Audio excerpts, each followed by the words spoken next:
Before we begin, a quick note on care. This podcast is built on honest conversation. We explore real stories, sometimes joyful, sometimes difficult. No guest is ever required to share more than they are comfortable with. You can pause, you can pass, or redirect at any time. We may challenge ideas, but we respect lived experience. This is not therapy, and it's not confrontation. It's thoughtful dialogue. If anything discussed feels personal or heavy for listeners, take care of yourself and seek support where needed. Now let's begin.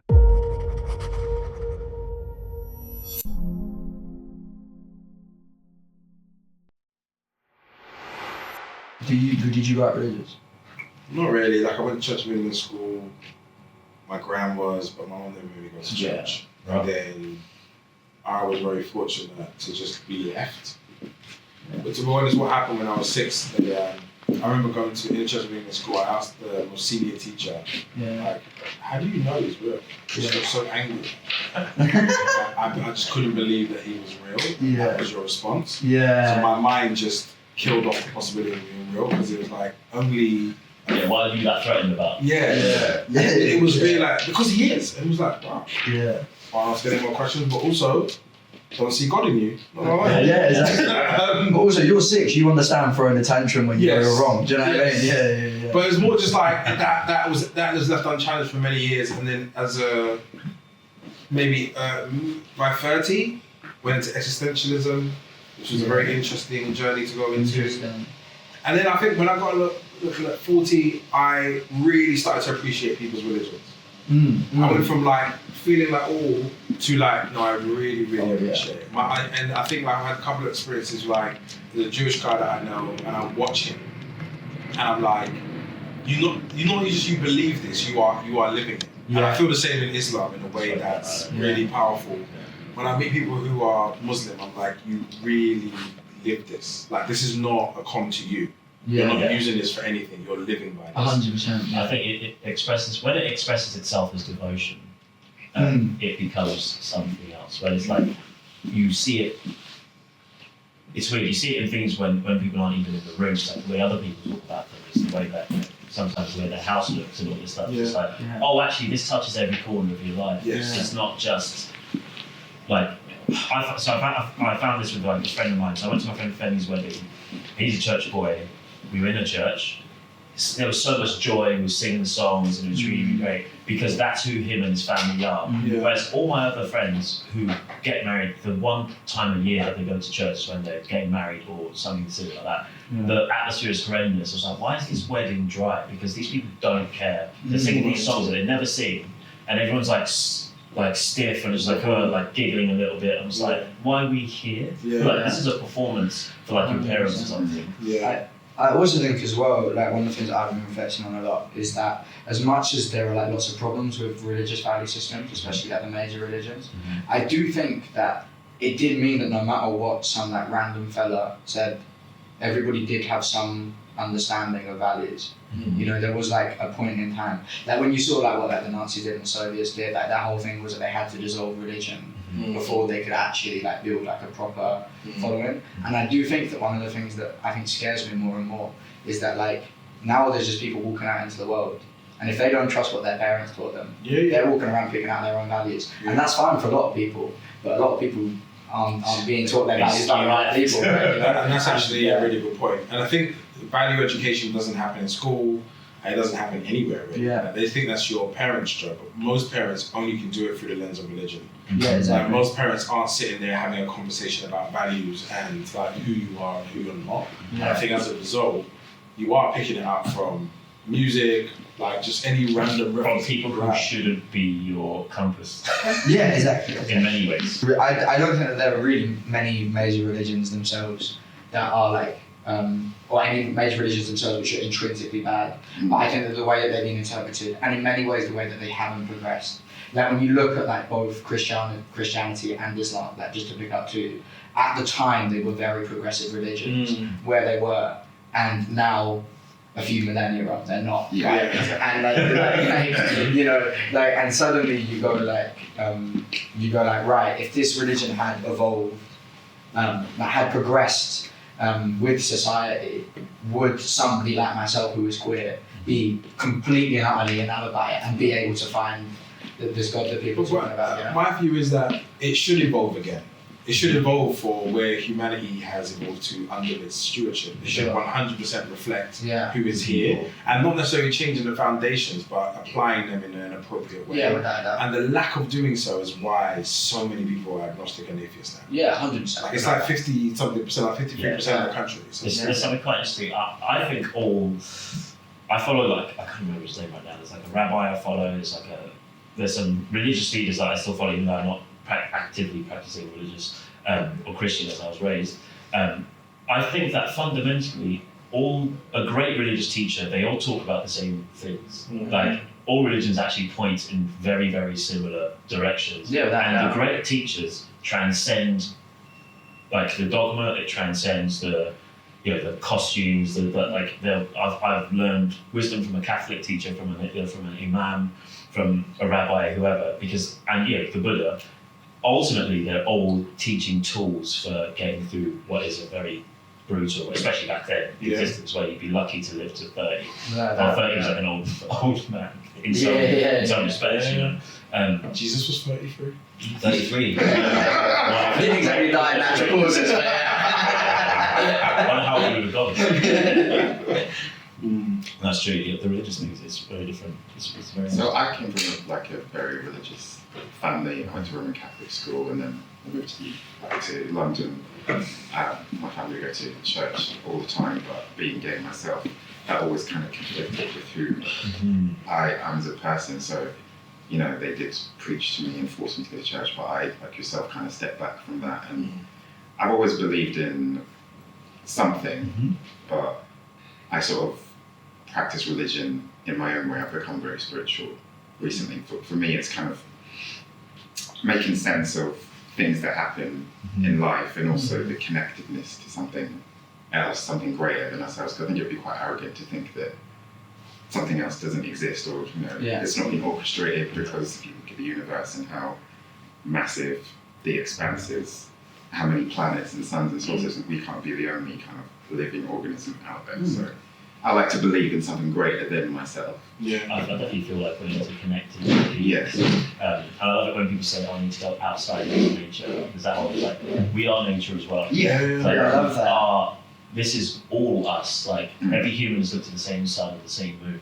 It's like, we are connected to everything that's ever lived here. And connected to everything that will ever live here. I do kind of understand that, being connected to nature, because whenever I go for a walk or to the park, I do feel really calm and my nervous system is regulated. Not if you're indoors on your devices all the time, not actually. So are you saying that it's a practice to reach that state inside with yourself? I think we are. I think we're naturally spiritual in a way, but not necessarily spiritual religious. But there is an interconnectedness to the universe, to each other, in particular to each other. Every human comes from another one.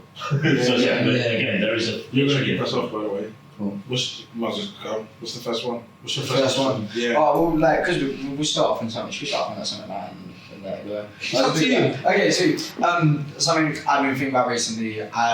It's been raining for like the last 2 weeks straight, and one of the things that I've noticed is that, like, if you ask me my opinions on something in the summer, I'm so happy. I'm a good guy. Do you know what I mean? I like everyone. You know, I'll chat to anyone. If you ask me about what I believe in the winter, I'm cynical. The world's bad. It's terrible.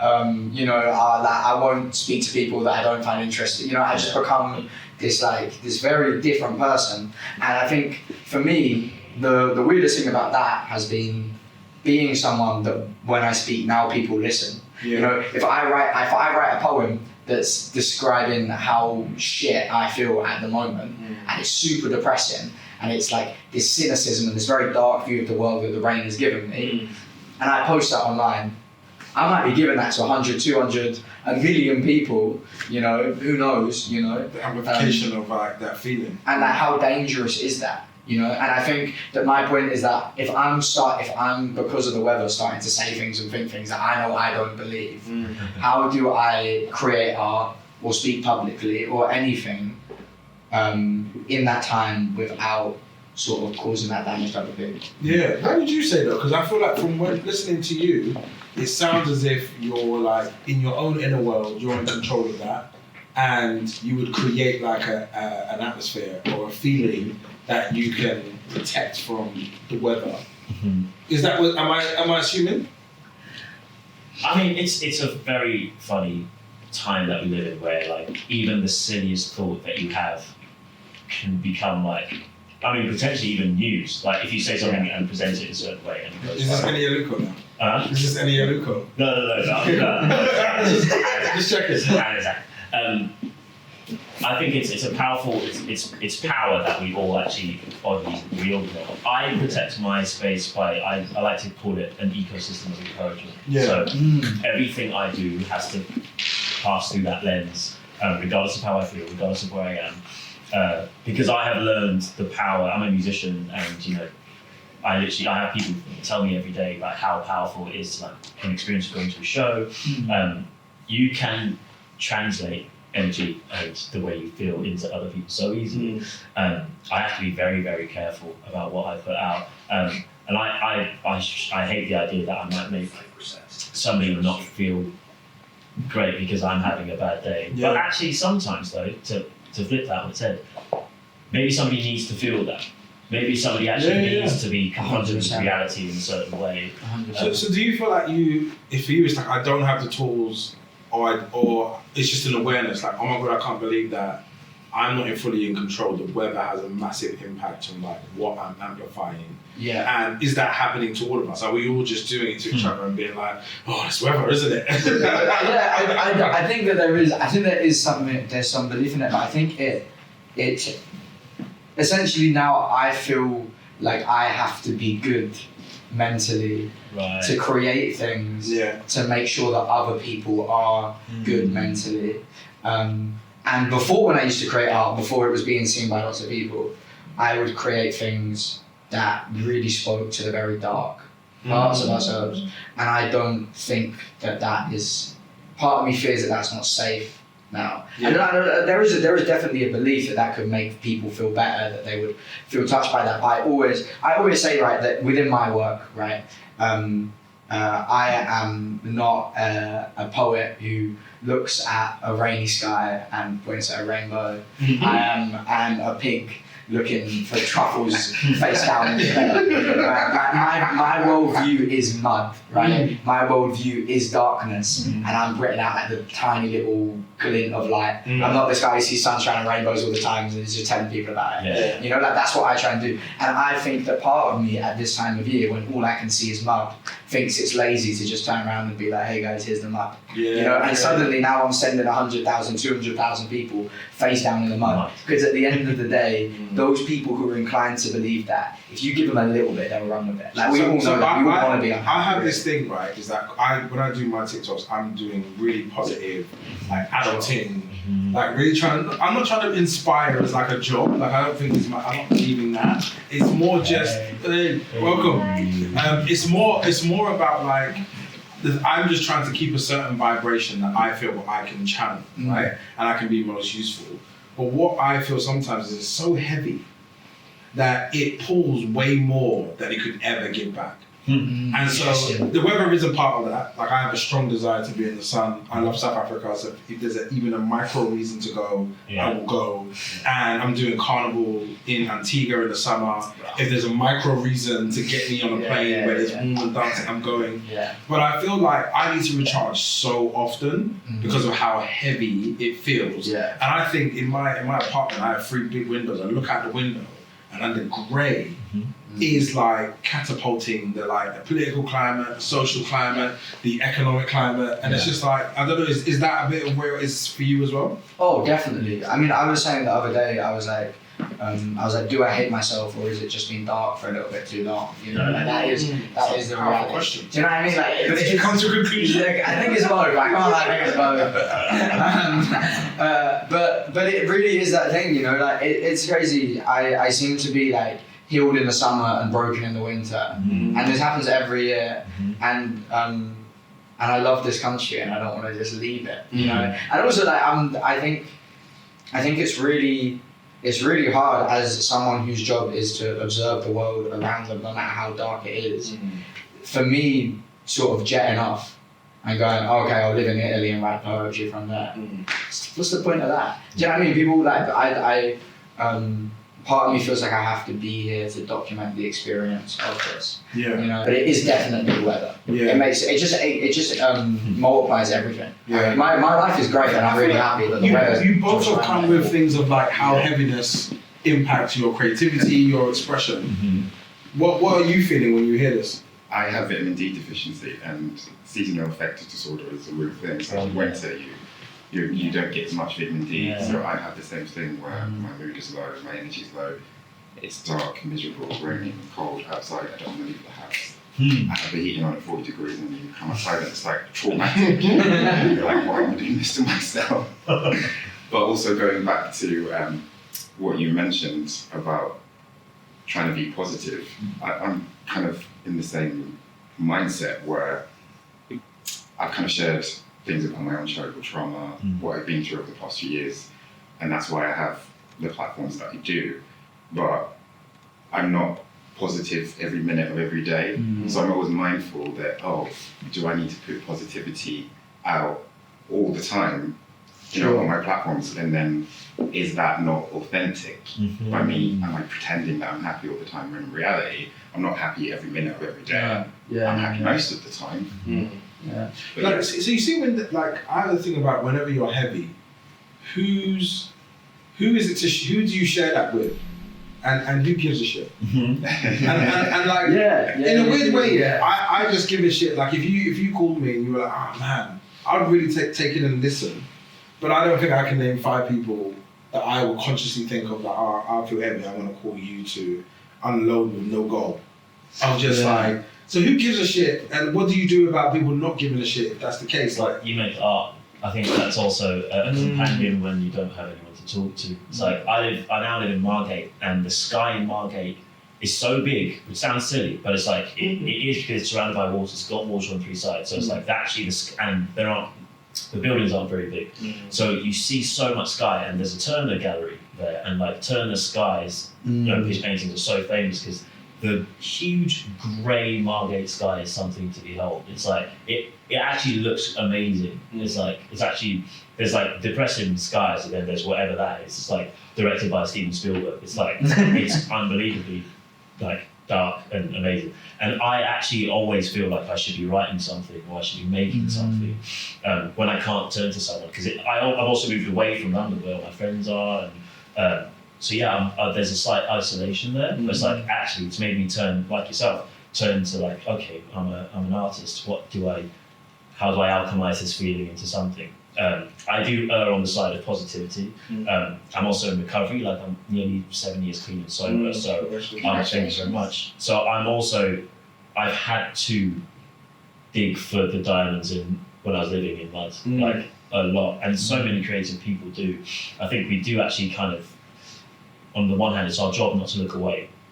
So we often go into places where most people wouldn't really venture.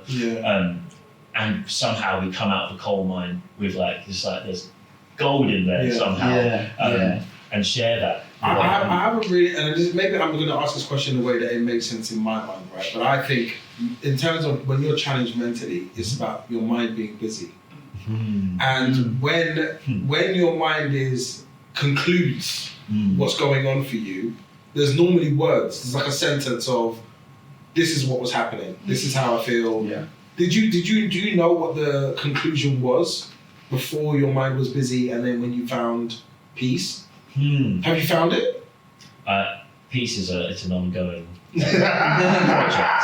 It's a friend I chase. It's a friend I chase. It's a project. It's someone that I think we all seek to hang out with as much as possible. And you create your environment as much as possible. Going to the coast was to find some peace. Interesting. I think there's a lot to be said there. But yeah, you're right. There's something about maybe our minds react when we put full stops on things. It's just like, this is the way it is. It's like, and then you see evidence to the contrary. It's like, actually. I don't think I've actively thought about it like that, but I see what you mean. When my mind is busy, which is often, like, and also chasing stimulation is a real problem.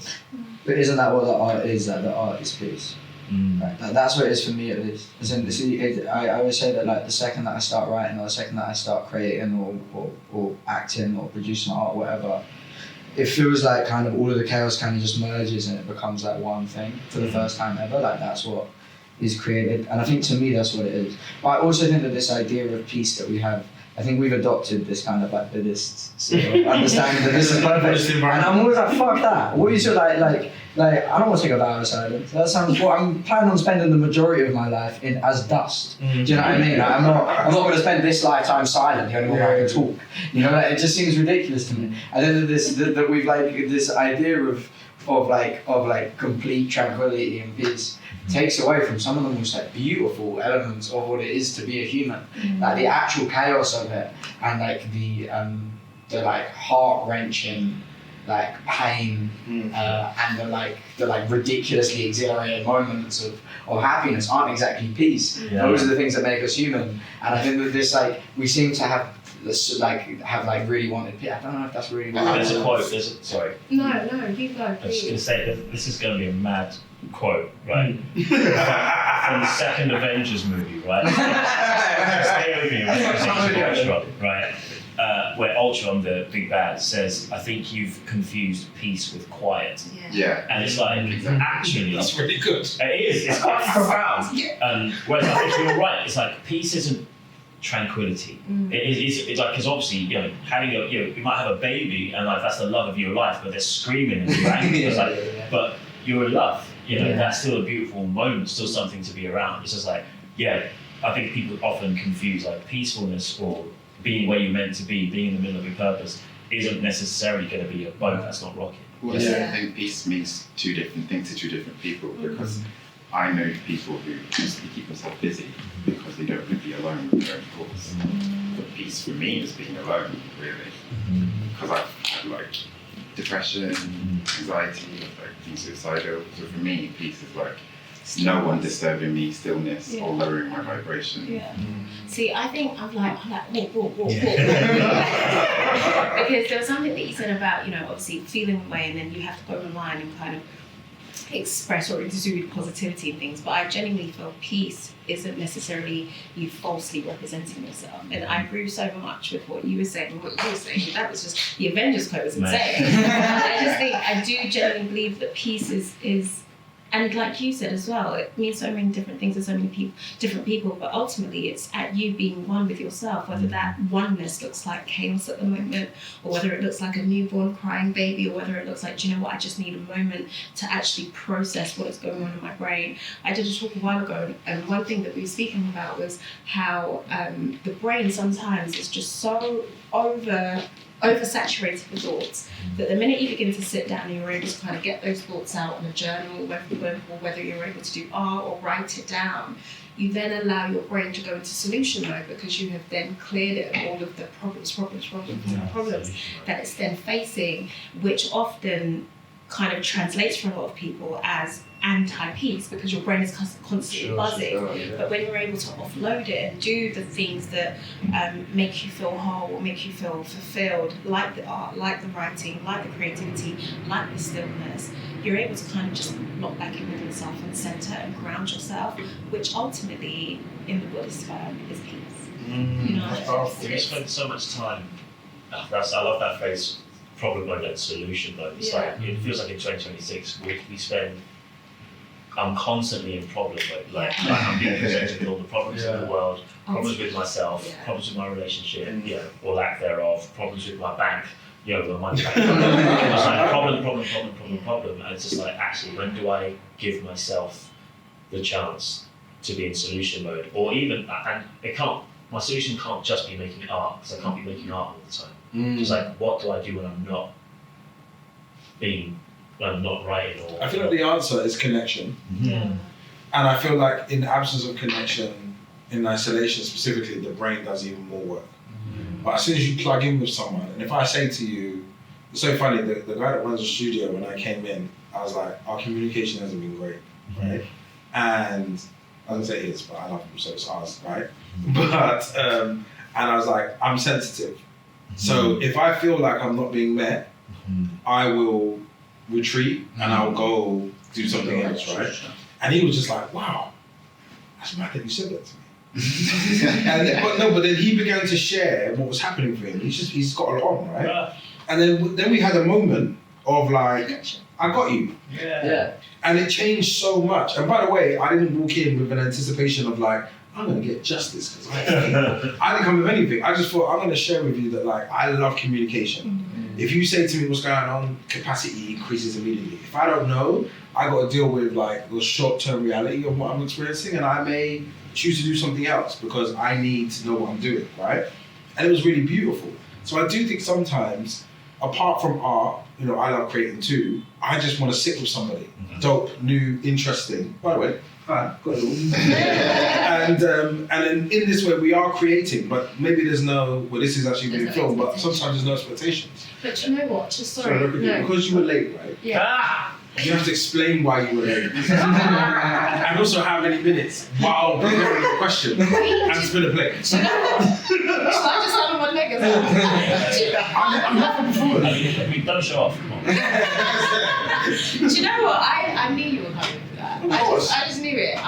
Do I actually have to? I'm an intense person. I feel that if you say it out loud, then none of us feel the way. They wait 45 minutes. Yeah, and I'm really sorry. And do you know what? I'm gonna actually explain why I was late as well. What I was even coming to say, based on what you were saying, was like, I think half of our issues is everyone is so scared of confrontation. Yeah. Everyone is so scared to actually be like, or to just be like, this is where I'm at, without any animosity, without any anger, I've really got to a place where I could be like, you're really annoying me. That's powerful. That's great. And like just keep it there. Yeah. Without necessarily like, That's scared the shot. I'm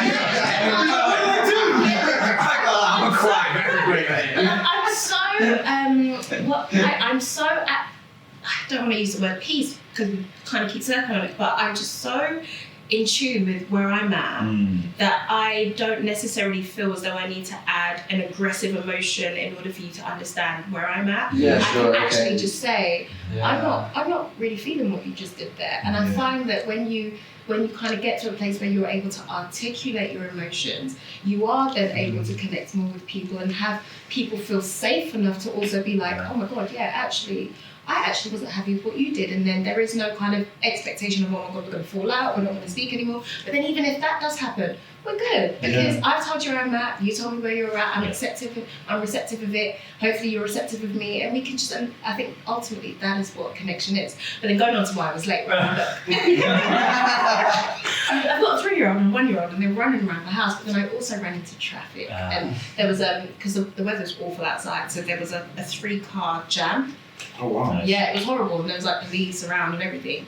And I was just like, oh my God. And you know, in that moment, you're meant to be like, oh my God, I hope everyone's okay. But in my mind, I was just like, guys, it's just everyone's okay. This is what I'm saying, it's the rain. It's the rain. It turns you into somebody that you're not. Honestly, it turns you into like an aggressive Formula 1 driver, and everyone's just like blazing down. I'm like, how can 3 cars just go bam, bam, bam? Yeah, it's just horrible. So that's why I apologise, guys. What's your question for the room, though? By the way, fully accepted, by the way. Oh. No, you I sent it to you. Yeah, you did. You don't remember? You were talking about something to do with what you discovered in wifedom, what you discovered in love. Right. Oh, that the internet currently hates love. Yeah. I've got a thing, we were speaking yesterday, I've got a thing that the internet currently hates love and is currently at... That's an interesting phrase I want to hear with. No, it is, because I think we are just so, our timelines are flooded with, you know, toxic relationships and male-centered women, and it's embarrassing and that I am. There was also something that you said earlier about you see the world from perhaps the muddy perspective, and you were just like, you know, you don't see rainbows and stars. Whereas I actually think I'm quite the opposite. I do see rainbows and stars, and not in a idealistic way, but in a way where I'm like, okay, this is a bad situation, how do we make it better? And I think same could be said with love. And yes, I understand that there are people healing from absolutely traumatic relationships, and they've had horrible experiences of this wonderful thing called love, but there is a part of me that still believes that love is such a beautiful thing, connection is such a beautiful thing, friendship is such a beautiful thing, romantic relationships are such a beautiful thing, and I just hate the way the internet is currently perpetuating that this thing is probably the most embarrassing thing you can currently do. Yeah. You seeking connection, or you longing for love and a deeper understanding of another human being, as opposed to actively doing this world alone. That is nothing to be ashamed of. And I just hate the fact that the internet is perpetuating it. Where does it start? Because like, you know, I can go highbrow and be like, this is Russian bots dividing us, right? I can go Russian bots. I can go into, there's been a tectonic plate shift between two, what we thought were permanences that are no longer really permanences. And we haven't made a volcano yet. What do you put at the root of our misalignment? I think it's a lot of really hurt people projecting. Yeah. That's a better answer than I had. Great. Yeah. I went Russia.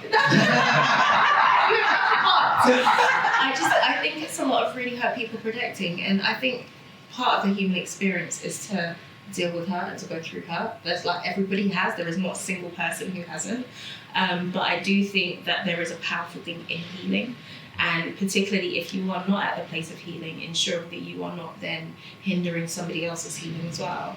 And I think a lot of people, I also think maybe we just have way too much access to other people. That's another story for another day. But I also think a lot of people are unhealed, and as opposed to seeking healing, they're perpetuating. I think this might be a slightly larger point, but I have realised the longer I've spent on the internet that the people who people listen to on the internet are just people who have always been listened to throughout their life, because they have learned how to present themselves and speak in a way that they know they will be listened to. I have learned that I can say almost anything I want in the way that I say it, and people will still listen to it.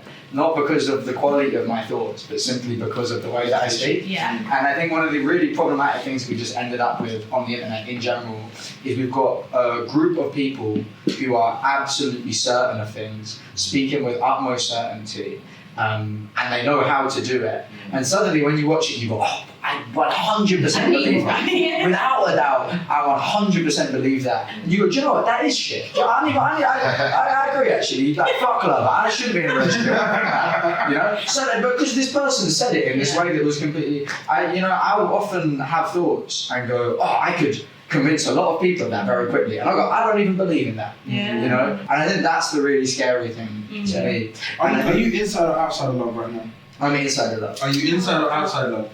Outside. Are you into your inside or outside? Oh, you know about I'm inside. Are you inside or outside? I'm recently outside. Okay. Yeah. And it's so funny because I was just thinking about what you were just saying. It's just like one of the reasons why I think there's this image of love being broken is because everybody's pain can be public now. So it's like actually before it was actually probably more. It was like with cinema, like watching old movies from the 20s and stuff like that. Everybody was feeling pain, but you went to the cinema to feel relief from that. So you went to watch a hero, you went to watch people like these great grand expressions of how it can be replicated, we can heal and we can conquer the evil and find this romantic love. Whereas now it's like most of the media or lots of media that we see is actually anti those things because obviously those things proliferate in the algorithms really easily. But also, you can start crying, you can feel terrible, you can film yourself, send it out there, and people can feel bad for you. But do you know what as well, just even on the point that you just made as well, the reason I believe that to be true is because love at its fundamental is such a powerful thing. And that again is not necessarily, it's not isolated to just relationship. Even when when you meet someone who is so deeply in love with themselves that there is absolutely nothing you can do to shape them. Like, I don't need your validation on what I'm wearing. I don't need your validation on my looks. Like, I'm so in love with me. And you can feel that energy. Yeah. And I think same with like cars, right? There are so many accidents on the road all the time. And naturally, if you was to see it, people could actually say, do you know what, guys, it's actually really terrible to get into a car and drive, because there's crashes and things actually happens in cars. But Actually, on the internet, if you get your driving license, people celebrate and they're like, oh wow, we just bought a new car, that's such a wonderful thing. Why? Because it's a car. But same with heartbreak, right? Heartbreak happens all the time. But yeah, it's the one thing that people then get a little glimpse of and they're like, right guys, we're going to railroad this love thing and tell you that it's the most horrible thing and you should never do it. And there's so many little things that kind of bite at your self-love, and they bite at your love for other people, and they bite at your relationshipness love, and they bite at everything else. Why? Because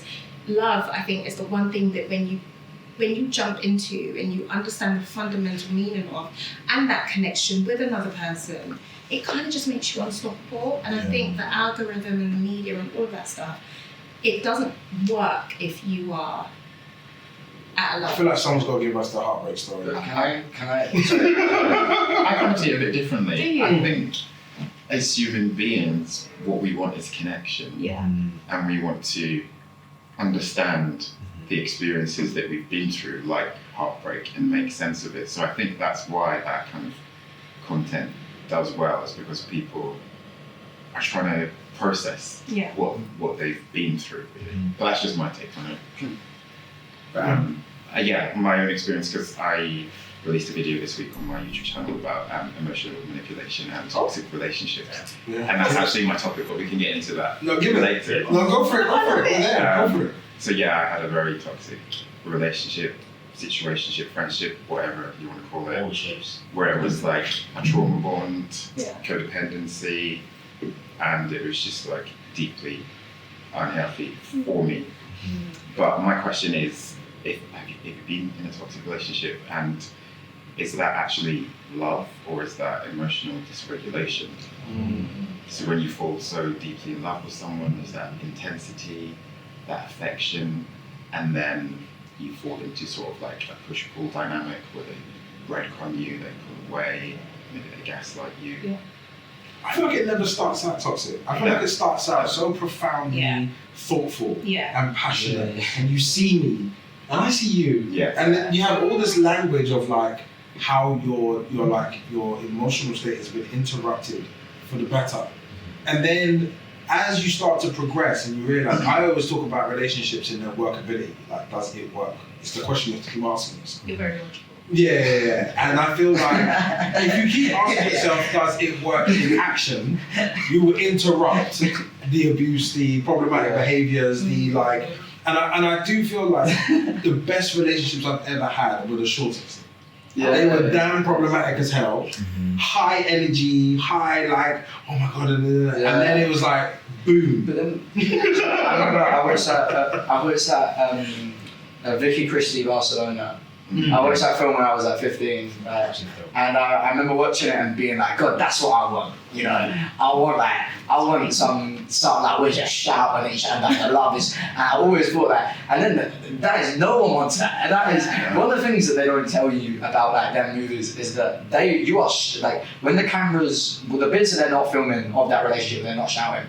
Both people are just stressed the whole time. That's what it actually is. What do you want? Yeah. What do you want? Yeah, exactly. But it's actually not the kind of like makeup sex and all that isn't that's a very small proportion of just like a level of stress that takes throughout your whole, just completely takes over. But for 7 days, that's great. For 7 days, it's like we're building. Yeah, sure. We're going somewhere. You start applying artificial language to insanity. But by week 3, I'm like, I need to get the hell out of it. You're tired. Yeah, You're physically, no, like legit, you're physically, because how can I be shouting at you 24/7? I'm physically tired. My relationship before my husband was, it was very intense. And it was incredibly intense. And for the first time in my life, I thought shouting at me in order to get your point across was absolutely normal. To the point where when I then left that relationship, I remember when I then got with my husband, and he's not a shouter, like he's just, this is what I'm saying. And so you know, like when I was like before, you're annoying me, that's him. Like he's very cool, calm, but he does not shout. I'm gonna start crying. He just says what he needs to say. And I remember our first argument, he didn't argue back. He didn't shout at me back. And I was just like, hello. Yeah. And to the point where I cried so much after our first argument because I was just like, yeah, he hates me. He doesn't love me. This man is so checked out. Like he doesn't care about me, because for me, my understanding of love was, of course, you're going to shout. Fire. Because if you care about me, you're going to shout at me. And you're going to be like, it's going to be a tug of war. I remember my ex used to say, you know, it's out of passion.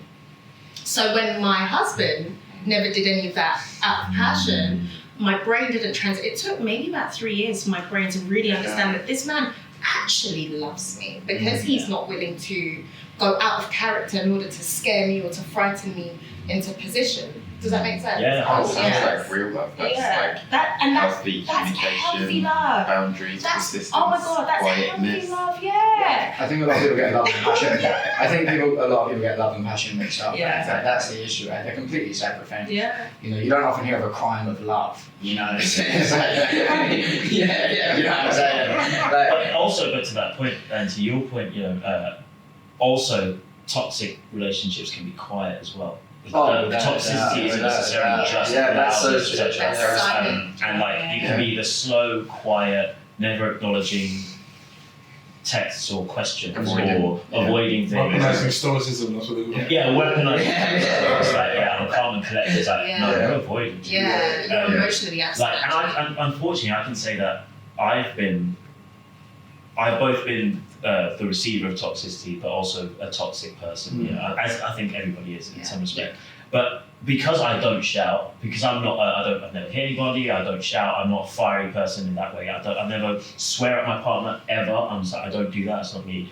You can trick yourself into thinking that you're a great partner or that you're present, or it's like actually these things can be very insidious and under the radar, and you end up doing behaviours that actually that doesn't align with who I actually really want to be, and you can hurt people that you actually love, which I've been guilty of. I honestly feel like I'm at my worst when I feel like I'm losing control, which I'm not supposed to have in the first place. Like that is me saying I'm giving up on trying to deliver an outcome, and the frustration of that, the release of that, is where my grey kicks in. It's like, and I've observed that about myself. Like I've never really been someone that's, and I was actually saying it to my partner about men, as the creators of relationships, we're not afforded the space to just like stand there and be. Your job is to do something. Like make it happen, create a relationship, create an opportunity, take me somewhere, do this. So I got so comfortable with just like starting a relationship and just doing the moves, like every single day. So date night, I'm gonna call you, then I'm gonna come pick you up, and then you're gonna do this, and then like they're just swept into this world, but they've never volunteered into it. They've never actually consciously signed up. They're just going with whatever you're creating, and they're like, it's nice here, it's comfortable. So I'm a queer man, and I've only ever dated men and queer women, just out of chance. Just I think queer men are significantly more attracted to me than straight women, perhaps. I don't know what's going on, but that's what it is. And in those relationships, in every single time, one of the first things I've said, I've always said it on the first date, is that like I cannot live up to the like very binary like male expectations of me in this relationship. Simply, I just don't want to do that. Like it's just not. I just don't want to do that. And it's so fair if that's something that you want, and you will find somebody. But that's not what I want to do. And therefore, one of the things that I found in my relationships is I can very quickly tell how much like my partner wants to be in it, because it is this 50-50. It requires more work. If it's always me organising things, I'm like, interesting, why is this happening? And very quickly I can kind of get a grasp of that. And I do think that that's something that is kind of something that everyone can do. But then the people are naturally attracted to different traits, right? That there are people who want you to plan everything. So it kind of depends on the relationship. Just also, I had a more positive note from your original point, this whole idea that the internet hates love. And I think it kind of links the 2 points together. I personally think that as much as it is bad at the moment, I think it's a necessary step in something that's very good. I think that one of the reasons why this has happened is because for a long time we had this understanding that everybody needs a partner. right? And people were settling for people constantly, getting married, having children in horrible relationships, getting divorced. They were getting with people and they'd stay with them, then they'd realise they were in a toxic relationship and be like, no, but I have to stay with them because I want kids, because I can't be alone, And this this kind of not wanting love or hatred towards love or whatever that's going on the internet, that will balance out. And I think eventually what will actually happen is we will have people choosing love as opposed to constantly searching for it. They will once they make that choice and it doesn't seem like a necessity in their life, suddenly they will be able to pick healthier relationships. They will be able to spot red flags and go, actually, I'll be okay if I'm by myself without this person. And I do think that is something that hopefully we are heading towards. But I do think that there is this kind of weird middle ground where it does feel like there was that whole Vogue article, right, which was about how it's not cool for women to have boyfriends.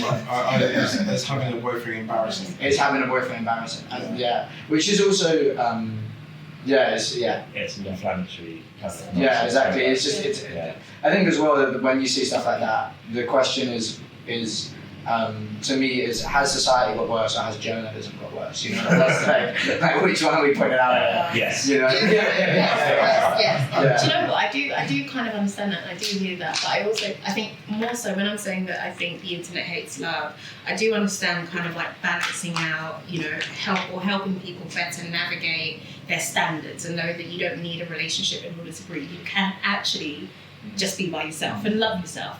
But I think my whole thing is the internet, so I'm a heterosexual woman, and I think particularly the internet perpetuates a narrative of men that I don't necessarily align with, not just because that's not been my experience, but I think, say for example, we get into a relationship and we have an argument, that doesn't automatically make you toxic. That just means we've had an argument and we just need to figure it out. And I think for the younger generation particularly, who perhaps haven't been as exposed to what real relationships is, because real relationships aren't easy. We go through the mud and we have to figure it out, and I think they then go into relationships having a particular standard of their partner that's completely unrealistic, and God forbid if that partner does one thing wrong, then you're checked out because he told you that man is a narcissistic person. Well, no, actually he's just disagreed with your opinion, and I just don't think, in as much as yes we're saying or we're giving out the tools for self-love and standards, but you're not also giving out the tools for being able to balance those things and also be reflective as well, because as a woman, I'm not perfect. So men aren't just, when we were speaking yesterday, I was just like, men aren't the only people that are toxic, Women are very toxic. Of course. Preach. Women can be very too, and I think that's not necessarily... We had a public cheating moment. Okay. We had a public cheating moment, okay. I don't know enough about the individuals, but from what I understand, two people from Rhode Island had a relationship for maybe 18 months, 2 years after the show had ended, and the woman in the partnership, cheated on the man and was found out. There's video evidence, all the things came out, and there was this sort of resistance to just hold her to account on the obviously disrespectful behaviour, and let's just all move on. And it became this sort of defence of gender, men have been doing it for years, get whatever you want. I saw a clip 2 years ago where he said something, so he deserves it. It was this real dismissiveness of male feelings. And then I think whenever there's evidence publicly of either side being dishonourable, whether it's violent, misconduct, whatever, and there isn't alignment on what's just right and wrong, people then hold on to lines of gender over values and morality. Without doubt. And I think values above all. Yes. It's more important. Human values as opposed to gender values. 100%. By the way, I'm loving this conversation. It's so interesting. Such cool people. Very cool. Thanks, I do alright in putting people together, but it's a really cool cocktail shaker of people you know. But I'd be really interested to hear a little bit more about, because when we were speaking about my perspective of unhealed people going on the internet and perpetuating their own experiences, obviously you were saying that you just released a video about emotional toxicity in relationships and things like that. So would you say that you personally have done the healing work before then going on the internet to talk about it, or is it something that you are open to sharing whilst you're doing it? It's a bit like you said. I mean, I'm on a healing journey. My YouTube channel is called Heal with Aaron, actually. Nice. But I'm not fully I'm not fully healed. I do work on myself every day, but I'm getting there. Yeah. But then how are you also navigating telling your story, perhaps without necessarily being like, all people are rubbish? I kind of, in terms of rules about what I share online, I just, as long as I stay in my truth and be authentic, then I think that's the most important thing, because that builds trust. I am intentional about what I share. I don't overshare too many things. I'm not Taylor Swift. I'm not sharing I'm taking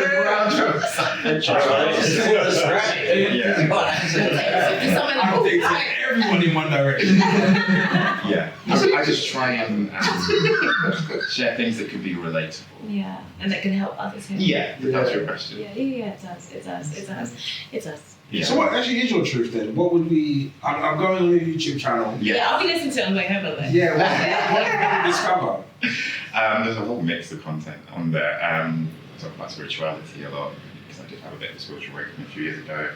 I also talk about toxic relationships, mental health, emotional well-being. I was sexually abused as a child, depression, anxiety. I had to kill myself a few years ago. Had weight loss surgery, lost 12.5 stone in 7 months. So it's a bit. It's a lot, and there's a real mix of content that I've posted as well. My friends are like, we don't know what you're doing right now. But that makes you human. You're literally going through a human experience out loud. Yeah. Which is something that's commendable. Yeah. And also, thankfully, just with the brief, knowing you very briefly, I want to listen to what you have to say. I don't think everybody needs to be shouting about all the experience, and that's everybody's experience is valid. But I think where it becomes sometimes slightly dangerous, a bit like what you said earlier, just because you can say something in the right way that gets people to listen, can inflate quite angry and awful ways of expressing yourself and going through these very dark and very human and ultimately very connecting things. I'm so sad to hear about some of the things that you've been through, but my God, the fact that you're sharing it is going to save somebody's life probably. So I'm really glad you are. I've done a few things like that. I think what's really interesting is that we went from a place where nobody said anything. It was all persona, right? It was all CBBS present alike. Yeah. Then we went into genuine stories coming out that were really extreme, or the fringes that people didn't even know existed.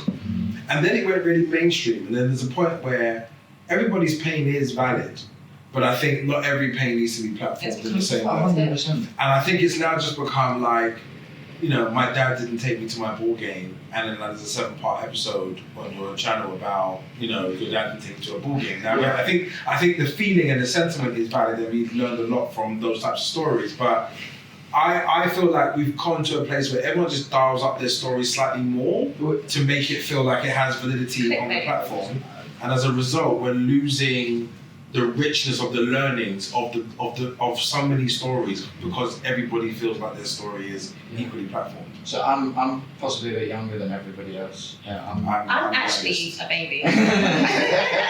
I'm 21, right? So I was a teenager at the time that this was the big thing online, and I was writing the other day about how there was this point when we were teenagers where we all believed that some tragedy had befallen every single one of us, and because we were all bleeding so openly, no one was squeamish at the sight of blood anymore, right? So we're all going to these parties and dealing trauma out top trumps. You know what I'm saying? Have you seen the trauma candy bowl thing? That's the trend online. Yeah, exactly. This is exactly it, right? And it becomes this point where we become one amalgamation of each other's stories, and we're this big boulder, right, of hormonal sadness on this cliff of this exaggeration that we built up, right? And we're all just kind of sitting there going and it gets to a point where we want to be broken, and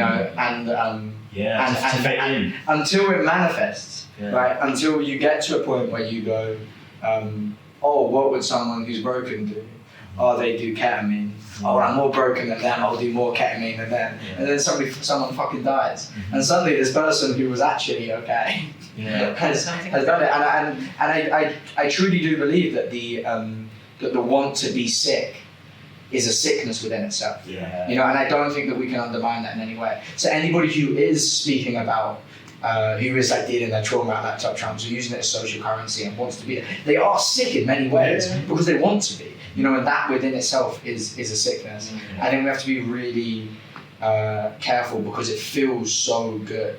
I think in a world which feels forever more and more alienating, it's really easy to not feel anything. You know, and sometimes feeling something is just beautiful. You know, and I think that can be really dangerous. You know, it is I think I described being 17 as sort of a life of autoerotic asphyxiation. You know, like everything feels better when you think death is around the corner. You know, and like that kind of living in complete and utter fear, you know, and everything is so heightened. It's so much fun. It is so much fun, and it hurts a lot, but it's completely and utterly addictive. And I don't mean to undermine anybody's pain, and there are people out there who have gone through a lot, and that is for absolute certain. I'm not disputing that for a second. I do think that in many ways we have taken on the sadness of everybody else, and everybody feels like they have to have something now. And I think that is the case. I mean, I did, speaking of being sober and being in recovery, I went to a rehab, and it was a 10-month rehab program, so a lot longer than quite a lot, no phone, no TV, no internet, so it was hectic. 10 months. 10 months, and like, in that time I saw hundreds of people come and go. But talk about being in a room full of people who indulge in pain. It's like when you're in addiction and recovery, like you've kind of bypassed you know these things are bad for you, like everybody, well, not except for me, quite a lot of people that have been in prison, you know, lived on the streets, and like there's all these crazy things going on in your life, and some of the things that I did and the way I lived was just like, I know this is wrong, but it also got me attention. It also, I thought, made me a better artist, which I think is a classic, right? biggest lie. It's just like, all the creative people out there who think that you have to, you know, have some Parisian absinthe horror story. Good. It's like, it's not true. It's just not true. But and then you get into that environment and just feel like, oh no, but initially, like when you go in, you have to avoid talking about what you used to do. It's just like people ask like, what was your job choice? And then you just start swapping all these like war stories of like, oh, but I was like homeless for 3 weeks and I did this, and it's just like, and it just becomes like trauma tennis. And it's like, no, that's not helpful. So you have to, part of the battle is unlearning that feeling of like, not just poor me, but it's just like, look at me. It's an attention thing as well. Do you think to some extent though when you do that you're trying to legitimize the pain that you felt with the story? 100%, because also there's a problem, to speak of lack of connection, because there was probably at some point the people that I really wanted to connect to and really wanted to see that pain, I didn't allow them to. Exactly. Or they weren't there. So it's like, and in my case it was actually quite more the case of I didn't allow a lot of people to see it. And then I just didn't have access to the tools or the verbiage to like actually connect to people. How do you feel about people going to ChatGPT to like share their thoughts and feelings and emotions? So I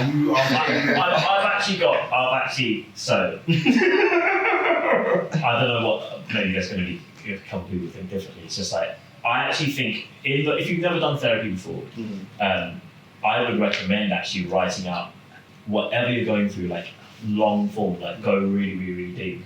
And I've chucked stuff into ChatGPT about what I've been going through, and it's spat out a few things that are actually quite interesting that I would recommend them taking to a therapist. ChatGPT is not your therapist conversation at all. It's just read books. But I think for a lot of people, going directly to therapy can be sometimes a little bit scary or threatening, and also expensive. Yes. And obviously, I think that's if there's going to be anything good to come of a large language model, it might be making that initial step of entering into therapeutic conversations a bit cheaper. Okay, so we're gonna do a game, right?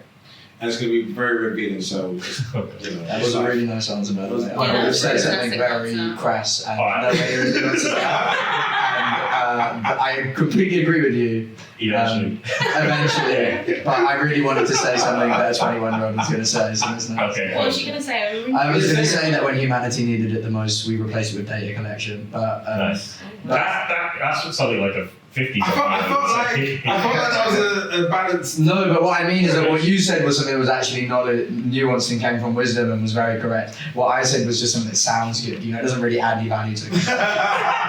It sounds good for a second. But What we're going to do, put both clips up. Yeah, This is the problem though, this is what I'm saying. Yeah. This will get the most views. Yeah. Because people will be like, fuck yeah, and then they'll do nothing, they'll forget about it tomorrow and just be sad about the world. Good about it. Whereas somebody that might actually help someone. That's the problem, is that people like me who know how to say shit that makes people listen Yeah. are just getting heard constantly, and it's useless because half of it's rubbish. That is And I only said that because it's raining. That's the only reason.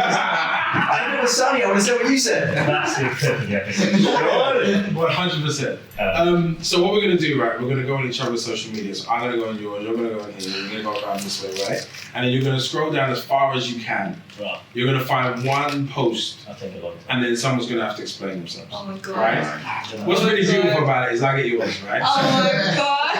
I'm so lucky. So I get yours. Yeah. I don't even have my phone. Just because I love this phrase and I can relate to this hard, so I just want to know what your thoughts are. Do you know your parents have a first name? Oh. Was the name of the host? What's that? What's supposed to? Have you seen? You got it there? I Yeah, can't wait, remember. what's it? I say smart stuff off there, Jay. Do you know your parents have a first name? Do you even know what it is? Not mum, not dad. Their first name. The name they had before you came along. Before the bills, before the birthdays, before the burdens of being everything to everyone. Because when you see them through the lens of their name and not their title, you see them in their fullness. The whole them, including their shadow. They've lost their keys before. They got drunk and lost before. They kissed a stranger very passionately at a festival. They chased love. They lost love. They felt fear. They wanted to feel good. They wanted to look good. They wanted to be seen. They were thinking the same things you were thinking. Same questions, same cravings, same desires. But somewhere along the line, we started expecting purity from our parents. As if they were born without flaws, without pasts, without desires. And sometimes the desires didn't make sense on paper. They made bad choices.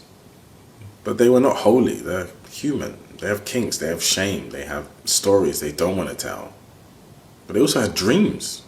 Dreams they had to abandon to put food on the table. But the wildest part is that even if we knew it all their mess, all their missteps, you would love them the same. Personally, I think you'd love them more. Because parental love shouldn't be based on performance.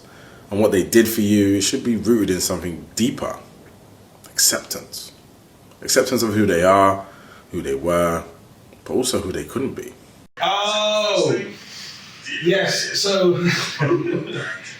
So I have this thing where when I talk to a lot of people and they talk about their childhood, they talk about their parents, they talk about them through the role of like child to parent. Yeah. And they're adults themselves. Yeah. And there's a point where like your parent is just their name. It's just David. Just a person. Yeah. David raised me. Yeah. And when you start thinking about David and you think about him having you at maybe 19 Yeah. and who you were at 19 and what they had no idea of, or Yeah. them coming here from Jamaica or West Africa or whatever. I'm like, so many people do not see them as human beings, Yeah. and it stops them from connecting to them. So people are like cutting off their dads and parents and mothers in droves. And I worry about that fragment. Mm-hmm. I feel like one of the best things you can do as an adult is forgive your parents. Mm-hmm. And we did a BBC Sounds podcast years ago. We talked about dads, and one of them was called Symbolically Killing Your Parents, right? Oh. And they wanted to change the name so badly they hated it. But I was like, if you say it any nicer, it doesn't land, right? Yeah. So I don't have a mummy.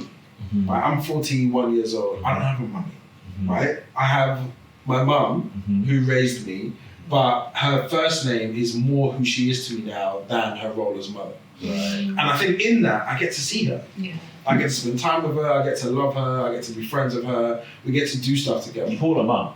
Or Yeah, I would definitely call her mum, but she's not my mummy. Yeah, I know what you mean. And so I think because there's a departure, I have a better relationship with her than I'm sitting there waiting for her to parent me Yeah. at this age, which also I don't actually need. It's that phrase of you don't realise when you're growing up that you're watching your parents grow up too. Yeah. Yes. Yeah. And there's that kind of changed. Do you remember the age that you were when you realised your parent was a human being?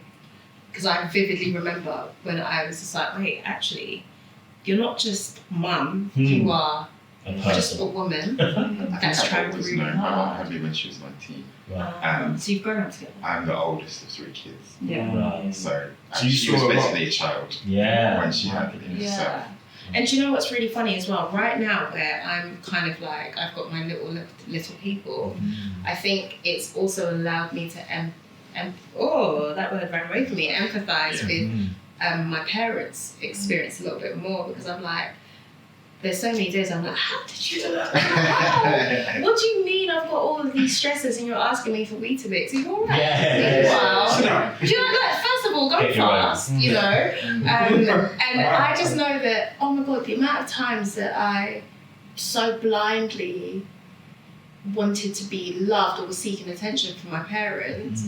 Meanwhile, God knows what they were going through. Yeah. You know, and it does allow room for a little bit more forgiveness and grace. All my friends who have children as well say that whenever you have your first child, you just kind of make it up as you go along. Yeah, you do. Oh my God, I'm winging it every day. I remember my son Nathaniel, he's 3. He came to me the other day and he was just like, "Mummy, my car's broken. Can you fix it, please?" And I was like, "Nathaniel, I can't do it." I can't do it. And we have this thing where whenever he says, "Mummy, I can't," I was like, "Nathaniel, you can do anything. Remember that." So I was like, "Nathaniel, I can't do it. Like, what do I have to know about fixing cars?" And he was just like, "But Mummy can do anything."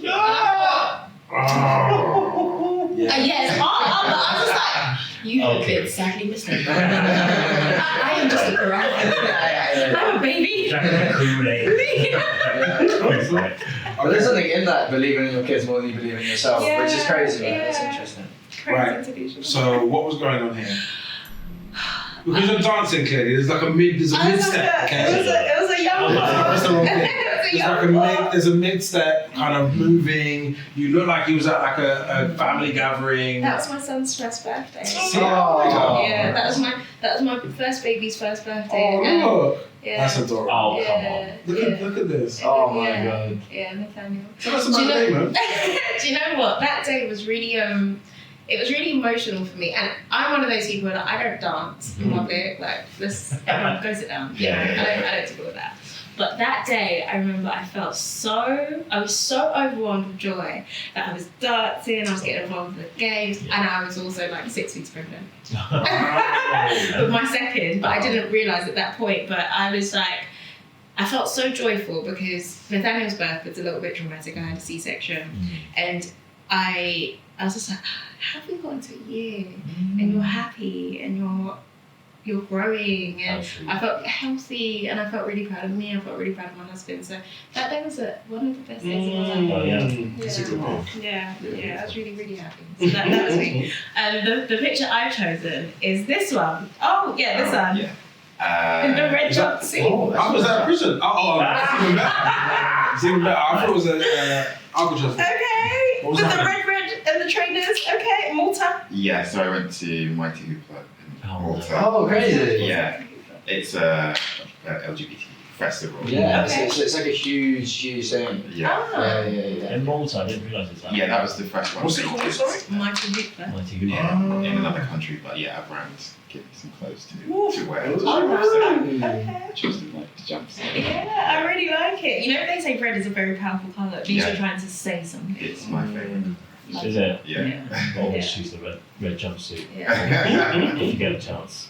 This is the thing with me, is all of my posts are just poems. That's it. That's the whole thing. There's nothing about. There's nothing. I'm a very like private poet. That's it. I don't really ever do podcasts either. Like, everything is just poetry. But it's so funny for someone who speaks, so you speak a lot, and so it's just like, it's quite interesting that there is the private side to a public person. And why is that? Is there a greater rationale, or is it just like you prefer art only, or is it more? I don't know. I think like the reality is that I love poetry. I love the art of it, and I think that's the purest reflection of me. I think I quite like the idea. Like, I've said a lot of dumb shit already today. I said a lot of shit. I don't know what's going on. I do not believe that. That just sounds good. Yeah. And what's good is that I'm very, very good at making things sound good. and the poet, the deciding what to post online and the poetry is deciding what sounds good and also happens to be the truth. Yeah. And I think that for me is the reason why I like to keep it very curated. But also I really, I don't know, I think that within every artist who is somewhat successful, almost all of them are people who at some point in their childhood wanted to lock themselves away and not have to deal with the world. And now that they create art and occasionally have to like go and perform or release a book or whatever, they could feasibly actually just lock themselves away and not deal with the world. And I think that there is often very much a part of me that just like leans into that. Especially during the winter, there's a part of me that's actually like, I don't want anyone to know anything about me. I just want to create art and break people's hearts and then slowly end them again. That's what I do. Separate yourself with. Yeah, exactly. Yeah. Can you tell me about this taking accountability from? Oh yeah. This was actually this is the only other podcast I've ever done. It was very early on, somebody said, do you want to be on my podcast? And I was like, sure. And I spoke then about, it's actually really interesting because I don't know how much I believe this. Oh no, I do still believe it now, but I think I was a lot less nuanced about it then than I would be about it now. But essentially I spoke about how I believe that we are a collective of people. Growing up, I knew a lot of people who had been hurt by other people that I knew. And at no point did I feel like I needed to take any accountability for that whatsoever, because all of the perpetrators were evil and all of the victims were unlucky, and that was reality. And I think that's how a lot of people go about life, especially men, because it's a much easier way of thinking than understanding that there are monsters among us, and that the people who are making jokes aren't joking often. You know, I was saying earlier about how like this spans to everything. I'm from Southend, right? Like a seaside town, like almost completely white. You know, and I remember I went to a Jimmy Carr show when I was like 16, and Jimmy Carr's doing the sort of racist bullshit that he usually does. And because it's clever wordplay, I'm sitting there laughing because I'm a 16-year-old, right? And everybody else in the audience is lapping it up, right? And then now I go back there 5 years later, and my high street has got British flags everywhere, right? And I'm sitting there going, oh shit, those people weren't joking. That whole time I thought they were laughing at the wordplay, but they believed everything he was saying. And like that's the reality. And I think that what I think is really easy is now, as me, a guy from Southend, to turn around and be like, no, but it's fine because actually like, I'm a queer poet now and I can completely dissociate myself from Southend and what I grew up with and the things that people did and the things that people still believe, etc., etc. But realistically, I think that the people in positions like myself who understand that, who grew up in that position, need to start taking accountability. And I think there was this huge push that was like, if a mate of yours says something misogynistic or racist, you should cut him off. It's like, no, don't do that. You're one of the good ones, right? If you're in a friendship group with people like that, right, you've got to stay and try and do whatever you can to change them, because you're the only person who will do that. And I think what I was saying then was a big thing that I really resent, or not resent, but a big regret of mine is the fact that I have continuously detached myself from people that I disagree with because I felt like I couldn't be associated with them, whereas actually I should have gone, no, we've got something in common, let's keep chatting. But like, this is why I think this is the case, you know, and that's the idea. I love that. What did you find on his book? Yeah. I was going to say, that better be something. Better be something inspirational. I found a quote that you posted in 24th of June 2025. By the way, I was from that whole time now. I've got back to 24th of June 2025. Yeah, of course a lot. Nearly all of our faults are more forgivable than the means we use to hide them. I'm by Francois de la Rochefoucauld. Yeah, I think I find it really hard to forgive myself for a lot of the things I've done. Not to say I've done anything like crazy, like hurting people that I love, like particularly. And also living in addiction, the lies that you tell, stealing, you turn into this thing. It's just like, actually, a lot of the things, and also one thing that I had to deal with in rehab, for example, the first 16 weeks I was there, I couldn't play any musical instrument, which was the longest I'd gone not playing music since I started playing music, which is when I was baby. So I had to look at myself objectively in the mirror, so which meant acknowledging all my faults, acknowledging all the worst parts about me. I was also receiving letters from my family finally telling me how it really hurt them and stuff. It was brutal. But then also, if you're going to objectively look at all your faults, you also have to objectively look at all the good things you are. It's like, well, I've still got loads of friends, so I can't just be a piece of shit. Oh, my partner at the time stuck with me, so there was probably something worth saving there. You know, all of these things. And I think that we often go through life thinking that, oh, I've messed up, I must be terrible. Oh, I'm a write-off, whatever. It's just like, actually, no, you probably aren't. But then before allowing other people to come closer or putting your hands up and admitting what you've done, etc., we avoid that and we start covering it up with drink and drugs and sex and, you know, some people violence and, you know, other things. And even some people indulge in art, you know, and avoid living. And that ends up being even way worse than just saying I'm sorry or acknowledging what you've done to somebody that means something to you. That could actually start unraveling these habits and these things that you built up in yourself just for fear of, you know, being seen. It's like, I think that's what that was about. Powerful. It's beautiful. Love that. I always think that if you're there, if you're still living, no matter what you did, no matter how you are, if you're still there, you knew that there was a part of you worth keeping around. You know, and that's always the reality, right? Yeah. And do you know what, this then goes back to that thing where I was saying that I think the internet hates that, because I think the greatest thing you can give to a human being is to give them the tools that they need to know that they are loved and that they are lovable and that they can also love themselves, and that encompasses loving the parts of me that I have gotten right, but also the parts of me that I just may not have gotten right. All of that is worth kind of loving, and again, my issue is more so around like teaching people that there is love still there. And I think when you really inherently love yourself, you don't necessarily excuse your bad behaviour, but you just know that this was just part of my learning journey, and you can accept it as that. And then it makes healing a little bit easier. So like you're standing here today or sitting here today, being able to put your hands up and be like, you know what, I know I made some decisions that perhaps, you know, doesn't necessarily reflect who I am. But there are so many people that can't even get there because they just don't want to see those bad decisions. But those bad decisions ultimately make you who you are, and they're part of you, and you learn from it, and you love yourself through it. And I think that's just such a powerful thing. So. That really resonates with me, because I practice gratitude every day. I look in the mirror when I wake up and tell myself I love myself through all my faults and mistakes that I've made, and today's going to be a great day. Because ultimately you give people the standard at which they then love you. Absolutely. So if you can't love yourself at this level, then I just think you then give people like an allowance to then mistreat you, because you are almost projecting that, well, my standards of self-love isn't really that high anyway, so you don't even really need to meet me there, you can bring it down here. Anyone who's ever been in a toxic relationship knows that like half the reason that you ended up there, or you stayed in it for so long, is because they were validating the way that you saw yourself. Ultimately that's it. And I think that, you know, my mum was a teacher. She's like worked in some like pretty rough schools, some really nice schools as well.